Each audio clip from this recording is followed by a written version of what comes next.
malam Anda kembali menyaksikan Trending Topic di mana kami menggabungkan informasi dan juga teknologi. Seperti biasa kita akan langsung lihat di Content and Knowledge Management Metro TV apa yang menjadi tren berita untuk hari ini, dan ini baru saja masuk di mana Mandra ini Anda tahu Mandra yang terkenal dari sidul anak sekolahan terkena kasus dan saat ini sudah ditahan oleh Kejaksaan Agung.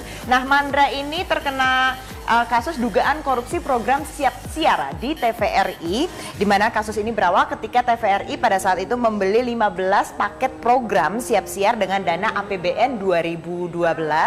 Paket tersebut dipasok 8 perusahaan, salah satunya perusahaan milik Mandra yaitu PT Viandra Production.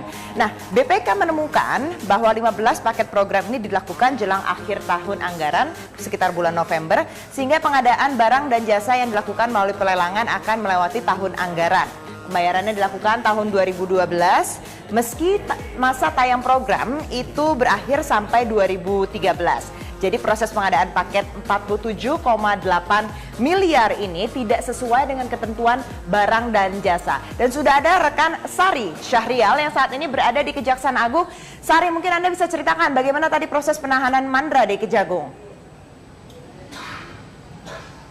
Andini, penyidik tindak pidana khusus Kejaksaan Agung pada akhirnya menahan komedian Mandra seusai diperiksa sebagai tersangka kasus dugaan korupsi program siar TVRI, dan seusai diperiksa selama lebih dari 7 jam lamanya dan lebih dari 60 pertanyaan yang diajukan kepada Mandra. Pada akhirnya Mandra keluar dari ruang pemeriksaan pada sekitar pukul 6.40 waktu Indonesia Barat sore ini dan langsung dibawa ke rumah tahanan Cipinang cabang Kejaksaan Agung. Rencananya Mandra akan ditahan selama 20 hari atau sampai dengan tanggal 25 Maret. Dan Mandra ini ditahan bersama 2 tersangka lainnya. Dan Andini, untuk landasan hukum yang menahan atau menjerat Mandra ini sebagai tersangka kasus dugaan korupsi program siar di TVRI ini, yaitu landasan hukum terkait dengan pasal 2 ayat 1 dan pasal 3 Undang-Undang Nomor 31 Tahun 1999 Junto Undang-Undang Nomor 20 Tahun 2001 tentang pemberantasan tindak pidana korupsi. Dan Andini, ketika seusai menjalani pemeriksaan, Mandra menyampaikan statement bahwa ia sepenuhnya menyerahkan kasus ini kepada kuasa hukumnya. Dan untuk lebih lanjut atau lebih lengkapnya, berikut adalah kutipan pernyataan dari Mandra.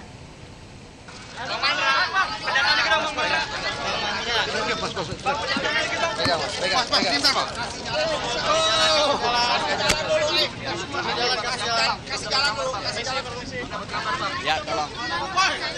Ya, buka jalan aja dulu deh ya. Ya, jalan dulu. Iya. Kuasa hukum saya yang bilang kita pengen tahu sampai di mana keadilan yang ada. Ya, saya sendiri nggak ngerti ini. Saya sendiri nggak paham. Saya nggak ngerti saya. Merasa terzolimi, Pak. Ya, teman-teman media bisa lihat sejauh mana perjalanan saya. Apakah kooperatif, Pak? Ini gimana, Bang? Ada kriminalisasi nggak, Bang? Ya, mungkin bukan buat saya yang jawab. Saya nggak tahu. Kasih jalan, Bang. Gimana, Bang? Agak kasih jalan. Gimana, Bang? Menerima keputusan ini, Bang. Nggak bisa bilang apa-apa. Yang jelas nggak ngerti aja ini. Nggak ngerti, Ya, Pak? kasih jalan, Mas. Kasih jalan, Mas. Mungkin publik juga bisa lihat sejauh mana hukum yang ada di kita. Ya, tolong bukain saya jalan. Kasihan Bang Mandra, Kasih. Demikian Andini. Sari Syahrial melaporkan dari Kejaksaan Agung Jakarta.